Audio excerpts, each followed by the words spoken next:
On a rasé la tête de maman. C'est vrai que quand on accouche en chie, tu avais commencé Gabi à midi 15. Bon, ok, ça va pas, ça va pas donc. Ça va piquer. C'est moi qui arrêtais. Hein. C'est moi qui attrapais les pieds de la femme. Hello tout le monde! Hello tout le monde! On espère que vous allez bien. Nous, ça va. Maman, tu vas bien? Je vais très bien, ma chérie. Voilà. Oh, maman va très bien. Donc voilà. Aujourd'hui, je suis avec maman pour une nouvelle vidéo. En vrai de vrai, c'était pas censé être une vidéo. Mais j'ai préféré faire une vidéo parce que ça peut aider beaucoup d'entre vous. Et moi, je sais que ça va m'aider de toute façon. Donc voilà la famille. Dernièrement, quand j'ai fait le prank à maman et qu'elle m'a beaucoup conseillé, vous avez été nombreux même à demander à maman de créer sa chaîne où elle pourra donner des conseils aux jeunes filles. On a demandé ça. Mais vu qu'on ne peut pas créer une chaîne, une chaîne, vous savez comment c'est difficile. Monter les vidéos, tourner, poster, tout ça là, c'est un peu trop d'énergie pour maman. Par contre, je peux, lorsque maman est là comme ça, profiter, lorsque je vais lui demander quelques conseils, faire une vidéo avec pour que ça puisse édifier certains d'entre vous. Et c'est ce qu'on va faire aujourd'hui. Donc là, je suis venue rendre visite à maman parce que maman est venue pour son veuvage. Comme je l'ai dit dans la vidéo sur notre chaîne Dior et Boris, maman est venue pour son veuvage. On est venu histoire de lui faire comprendre qu'elle n'est pas seule dans cette épreuve et tout, que nous sommes là et tout. Et je vais en profiter pour lui poser les questions que j'avais du mal à poser au téléphone ou bien enfin, lui poser les questions que j'avais en tête et tout. On avait déjà commencé, regarde ma tête. On est rasé. Ça me fait pousser. Je faisais ça comme ça moi aussi. Oui, ça nous a dit derrière. On a rasé la tête de maman. Et heureusement que papa avait dit qu'il ne veut pas que ses filles se rasent. C'est que moi-même là, on va les raser.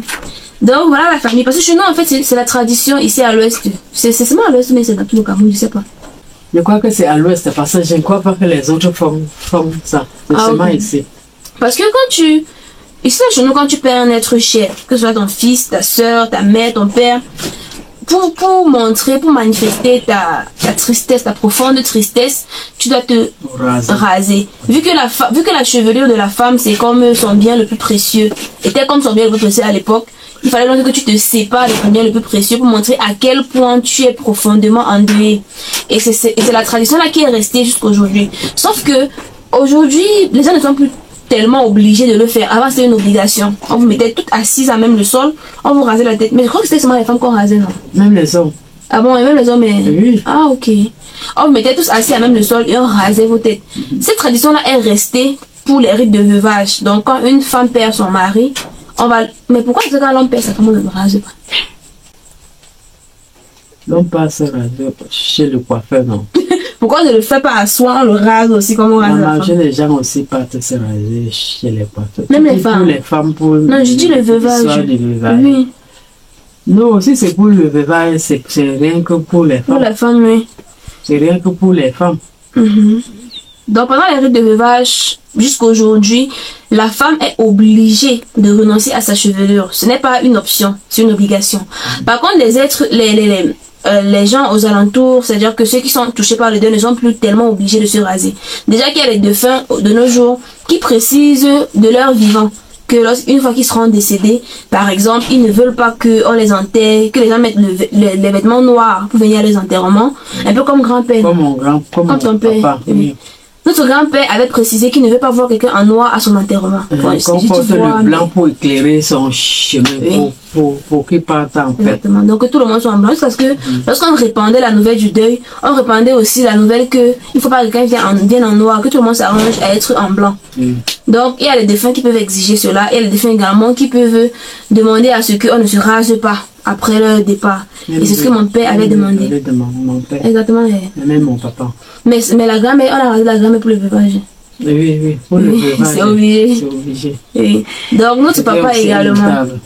Notre papa également avait demandé à ce que ses filles ne se sentent pas obligées de se raser après son départ. Vous voyez un peu. Donc voilà, vu que le blanc également était sa couleur préférée, c'était la raison pour laquelle mes soeurs et moi étions en blanc. Et aussi pour accompagner maman dans son veuvage parce que la veuve devait être en blanc, se devait d'être en blanc. Bref, c'était pas le sujet de la vidéo, absolument pas. Dans cette vidéo-ci, nous allons demander conseil à maman ensemble concernant la grossesse, l'accouchement et tout ce qui va avec, vous voyez un peu. Et on va enregistrer ça, on va enregistrer ces conseils pour que ça puisse édifier certains d'entre vous. Donc si ce genre de contenu vous intéresse, laissez-nous des pouces bleus en l'air, abonnez-vous et activez la cloche de notification pour ne surtout pas manquer les prochaines vidéos. Et surtout, partagez la vidéo pour agrandir la communauté et donnez-nous vos impressions dans les commentaires, la famille. Donc voilà, on va commencer. Alors maman, j'ai compris un truc. On va commencer par la question là d'abord parce que c'est une question que j'ai entendu quelque chose. Vas-y, je t'écoute. C'est vrai que quand on accouche en chie. Oui, d'autres femmes le font. Elle chie pendant qu'elle accouche. Oui, quand elle pousse. Parce que même quand on dit pousser, c'est l'enfant qui cherche à sortir avant que ça te donne l'envie de pousser. Tu pousses pour lui donner seulement la force de vite passer. Bon, si entre-temps, tu étais toujours constipé de temps en temps, ça doit d'abord empêcher l'enfant de vite sortir. Les contractions vont s'enchaîner, te faire mal. Oui, entre-temps, l'enfant pousse doucement, le caca le traîne, ça pousse le caca là, ça sort d'abord avant qu'il ne sorte. C'est le pourquoi quand on a déjà les contractions, les fortes contractions là, on se purge. Et même entre-temps, on le fait. Le dernier trimestre, tu te purges, tu fais en sorte et tu prends beaucoup de jus. Tu as compris, non? Des fruits. Ça fait en sorte que ton côlon soit libéré. Entre-temps, si l'enfant commence des contractions, il vient naturellement sans que tu ne chies. Donc toi, tu n'as jamais chié à la Non, et je me purge. C'est toutes tes grossesses, nous aussi, c'est toutes tes grossesses. T'es purgé avec quoi? J'ai fait le cuit. J'ai dit le cuit. J'ai pressé un peu.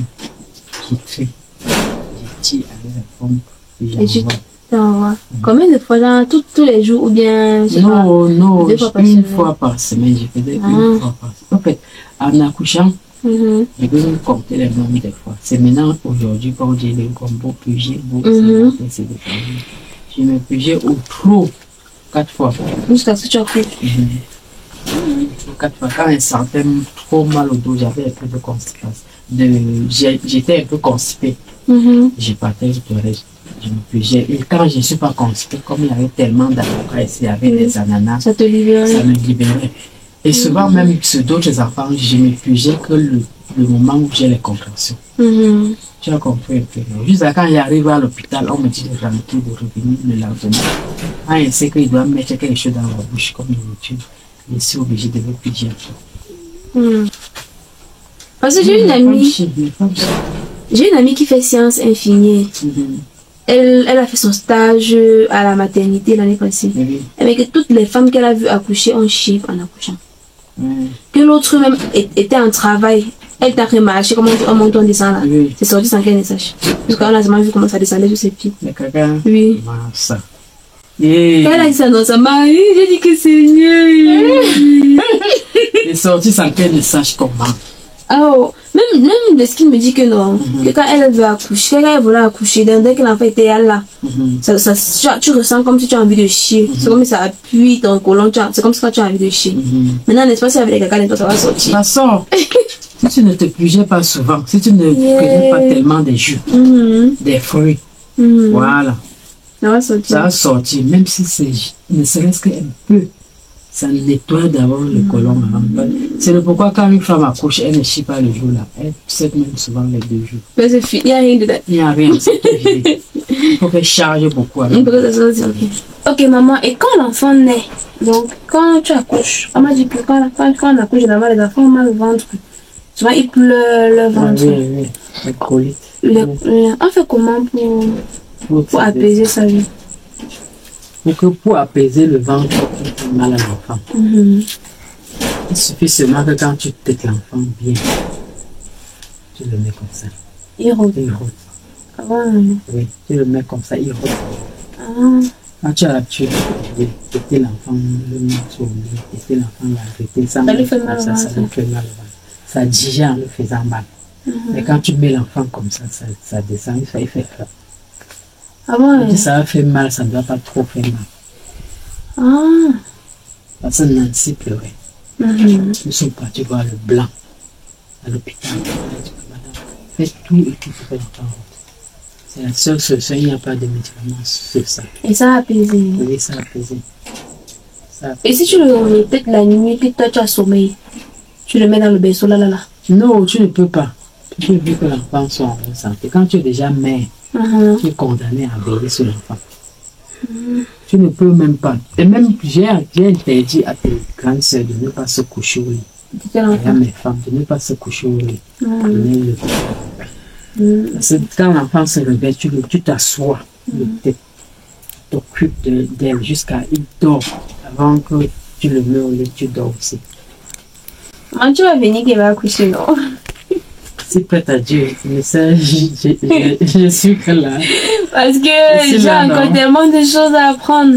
En fait, regarde, j'ai été là, j'ai été présente pour m'occuper de beaucoup de mes nièces et neveux. Oui. Quand ils étaient encore petits. Les laver, les habiller, les garder, tout ça là. Je connais bien m'occuper de ça. Mais, t'étais vérifier quand l'enfant est malade, quand son ventre fait ci, lit les petits signes là. Je maîtrise pas encore bien. Je sais pas si c'est la peur ou bien le stress, mais je sais pas. Mais je crois qu'à ce moment-là, j'aurais besoin de quelqu'un à côté de moi. Bien sûr. Bien sûr. Jusqu'à au minimum 1 mois. D'accord. Alors, maman, dis-moi, la circoncision, quand c'est l'enfant, ça le rend malade, il pleure trop, ça guérit vite, en combien de temps? Quand on circoncis l'enfant, quand je circoncis mes enfants, j'ai attaché la couche. C'est les urines de l'enfant qui traitent ça. Quand il pisse, ça fait pas mal. Ça ancre sur ça. Mais il pleure, non? Même si tu laisses comme ça, il doit pleurer. Et quand même si tu laisses comme ça va se sécher. L'air doit frapper sur ça, ça va se sécher. Soit l'air, soit les microbes dans l'air. Donc on attache, on protège. Et quand il pisse, ça ne chauffe pas quand ça sort. Non. C'est les mêmes auparavant quand nos parents utilisaient les enfants, quand on les circoncis. Quand on les circoncis, quand l'enfant commence les uriner, la maman attrape avec sa main, quand il met sa main comme ça, que ça entre sur ça. Ça va piquer. Quand ça entre sur ça, ça traite. Ça va piquer. Quand ça entre sur ça, ça traite. C'est ça qui traite. C'est à quel âge environ que nous, ici, là, à l'ouest, on circoncis? Ça dépend. J'avais circoncis le premier garçon à l'âge de 2 mois. Tout simplement parce que j'étais arrivé de ceux qui étaient de la vie venir, c'est avant le circoncis. Les autres, quand le nombril tombe, 1 semaine après, je circoncis. Non, peut-être qu'on aura même 2 semaines que tu circoncis. Parce que le nombril fait 1 semaine avant de tomber. 1 semaine, oui. Dès que ça tombe, je pars, je circoncis l'enfant. Tu circoncis avant de 1 semaine, la douleur là, il va supporter. Au contraire, quand l'enfant grandit. Quand il est encore bébé. Au contraire, c'est quand l'enfant grandit. Je dis pour mon fils comme ça. Je dis pour mon fils de 2 mois comme ça, c'est pied. Comme l'enfant bouge l'avant maintenant. Ça étouffait. Ça étouffait. Mais quand l'enfant est bébé, il n'y a pas encore. Quand il fait un comme ça, ça ne touche pas. Et c'est moi qui arrêtais. C'est moi qui attrapais les pieds de l'enfant, la tête de l'enfant ici. L'enfant est sur la table, j'attrape comme ça. J'envoie la main ici. J'essaie, j'attrape. Le docteur travaille, c'est ça. Ton père fuyait. Il se tenait loin en route. Non, je ne peux même pas voir. Mais tu vas arrêter. Non, toi, tu vas venir arrêter. Ton père fuyait. Ton père fuyait. Non, aujourd'hui, il y a des sages femmes. Aujourd'hui, il y a des sages femmes. On te prend l'enfant, on reste. On revient seulement de l'enfant. On revient seulement. Ah, c'est bêta. Tu t'aides l'enfant très bien. Tu donnes. Tu donnes les amis là-bas au bureau avec. Comment couper ses fesses? Je t'avoue que quand on a fait notre gender reveal, j'étais tellement heureuse. Ce n'est qu'il y a quelques semaines que j'ai commencé à me dire mais attends, c'est un garçon. Et on va le circoncire. Qui va l'arrêter? C'est ça qui va faire le vaccin là. Qui va l'arrêter pour qu'on coupe? Qui va apprendre? Mais et quand tu enlèves la couche sur lui, quand il coupe, par exemple, quand tu enlèves la couche sur lui là, il ne pleure pas trop quand le vent tape sur ça. Non, il ne pleure pas trop. Quand tu as l'air, tu me montres. Ça ne chauffe pas. Ça va traiter. Et ça fait combien de temps à peu près avant de guérir? Ça guérit. Quand on attache, tu rentres de l'hôpital. Le même jour, quand on séquence l'enfant le matin, le soir, tu détaches. Quand tu détaches, tu attaches la couche.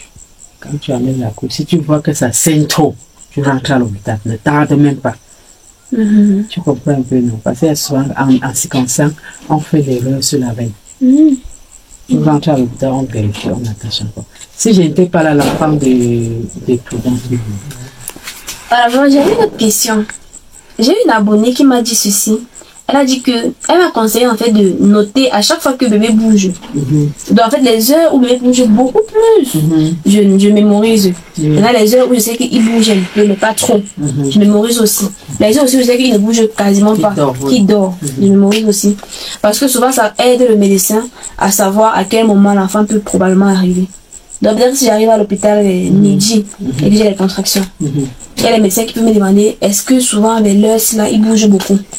Et si je dis non, peut-être oui. Si je dis peut-être oui, il doit savoir que bon, comme à l'heure là il ne dort pas et qu'il bouge beaucoup, il va faciliter le travail, il va vite venir.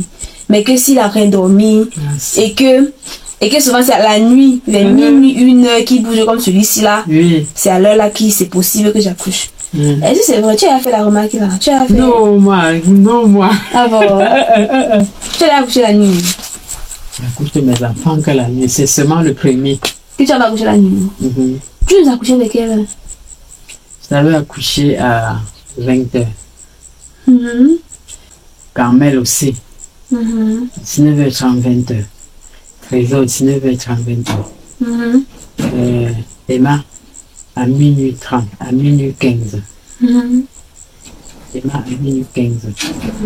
Trésor, vous êtes Trésor. Tu as dit Trésor à 19h30, 20h. Voilà. Marius, voilà. Marius. Les autres aussi, Marius, aux environs de 23h30, comme ça. C'est seulement Gabi qui est venue en journée. Ah oui. À midi 15. Parce qu'elle connaît l'heure et la minute.